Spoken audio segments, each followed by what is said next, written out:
Oh my goodness, guys. Another torrential downpour. Look at this. Just swimming in water.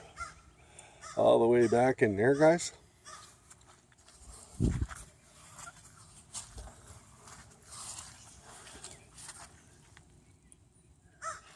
Just crazy. Well, there's the watermelons, and it's finally stopped raining, guys. So, the gardening rebel back in Georgia, he had a flood. So you guys will probably remember that if you've been watching that channel. And well, I've had my here in Ontario, I've had my issues too, apparently. This has been like weeks and a month and a half of just absolute deluge. Hail, snow, rain, you name it, we had it.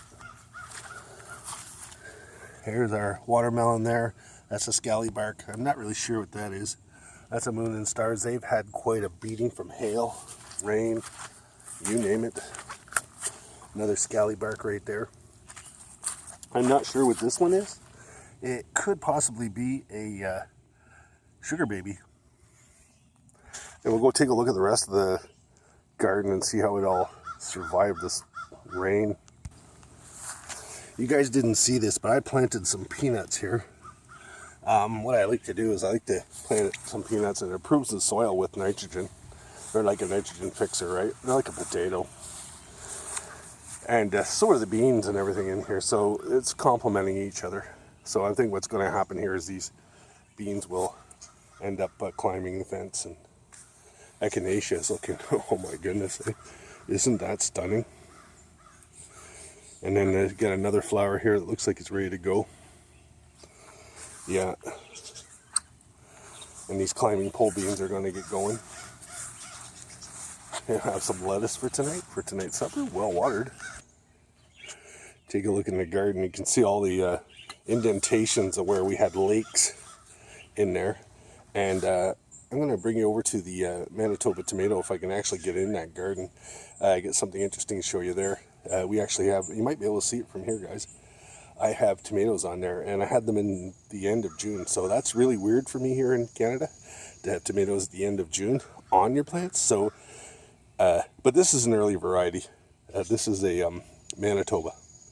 And then my mystery keepers over there haven't grown much at all, and I don't really know what's going to happen to them. And I got this wild one here, which could be a boxcar willy from last year, or something like it. You can see I've got a lot of this Cimarron lettuce here, guys.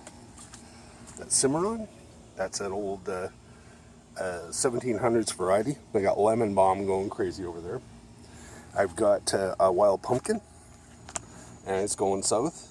So, gardening rebel, be on the lookout for a pumpkin. It might make it all the way there. And then, of course, I've got my squash over here, which I've kind of put on a tomato cage because I'm hoping it'll climb, and then I can get it to come this way and maybe work its way through the Manitoba tomatoes and stuff like that. Yeah, let's go take a look at those tomatoes. I actually got some terra firma underneath me. We can see we got a little one right here. Look at that. See, what I did is I shook this plant, these flowers, some tomatoes there. I shook them, and this one here, look at there, we got another one right there. I shook them, and that's, you can do that, and they will form tomatoes. That's one way of doing it. And then I got the runner beans that's going to climb this fence, and then here's my broccoli. That's all wild broccoli, by the way, guys. I did not plant this. It was already in the garden. You might remember an earlier episode this spring where I took some seeds, and some of them were viable and some of them were not, and they had been out in the cold in the winter. And I guess these must have been in the ground somewhat sheltered from the snow and cold, so that's what happened. Holy Goji Berries. These things, if they were sitting straight up, would be about 5.5 foot tall. And this one actually would be almost as tall as me. So these are Goji Berries. We picked them up at the nursery last year for $2. They were clearance, and my wife is, because it's been such a horrible gardening year, she's hoping to get down there and possibly score some more of these beauties for next to nothing. You take a look at the at the herb garden. It's kind of a lemon balm and different things going on in there. My wife is more of an expert in this, but we got some beautiful flowers. I'll get my wife to help me out with what all these things are. There's a rose in there somewhere, guys. Hasn't bloomed yet, but it will. The budgies in the background. So I've got the watermelons up here are doing a little bit better in a raised bed because they're staying drier. I'm going to do some weeding in here, but there's the state of them.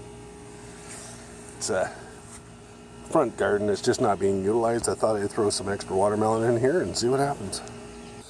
Okay guys, so we're at the potato bed, and I've been looking for bugs and infestations, and I haven't found any yet. I've seen a lot of white flies in here, but I've managed to get them out because they come and shake them frequently. I come and move them.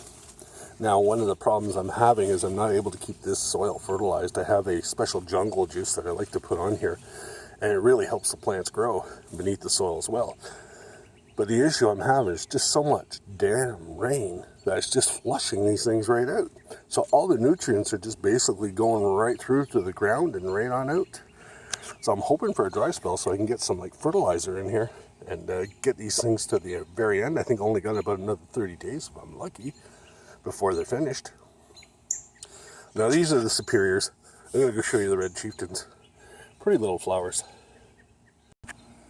You can really see here, well, the flowers have kind of been knocked over and stuff like that, but these beautiful little purple flowers on these potatoes, you can see how that's starting to buckle there. I don't know how much longer that cardboard's going to hold. In a normal year, it wouldn't be an issue, but oh my gosh, we've had so much rain. Now, I know I'm complaining and I'm fighting the drought monsters, but there you go, eh? Beautiful, beautiful potatoes. I built that up and put up the soil.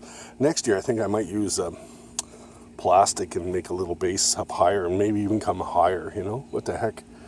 See, the heat warms the bottom of these containers, and my theory is that that'll help the potato growth down below the soil. But like I say, I'm no expert. I check in with Andy or Terry over in the allotments over in England. Those guys are pro. They know what they're doing. Now, here are the carrots, guys. I stuck my fingers down there to see what's going on. And there's not a lot of development down there. Again, the same problem. Everything's getting flushed right out with all the water. So I don't know how these carrots are going to develop. They're not I don't really expect them to be as good as I had originally planned because they've been flushed out. So, but I am going to start another one there for the fall. So maybe I'll do another one of potatoes too, I think, for the fall. And we'll see how that goes.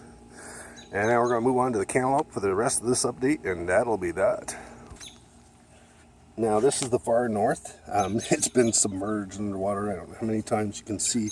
This is the Shoshansky. You can see the leaves are all dirtied. It's been buried underwater. I don't know how many times. It's still hanging in there, but like I say, I'm really looking forward to everything drying out.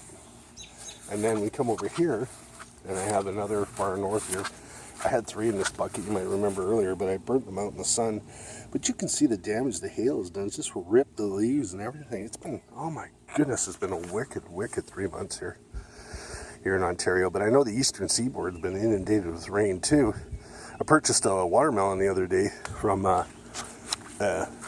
of our produce stores, and I was deeply disappointed. It was waterlogged. Can you imagine that? Like, there was no flavor to the watermelon. It was ripe and everything. It was just so much water. It just took away all the flavor. So this is Rob for your update on my garden after the rain. And oh my God, the sun, it's here.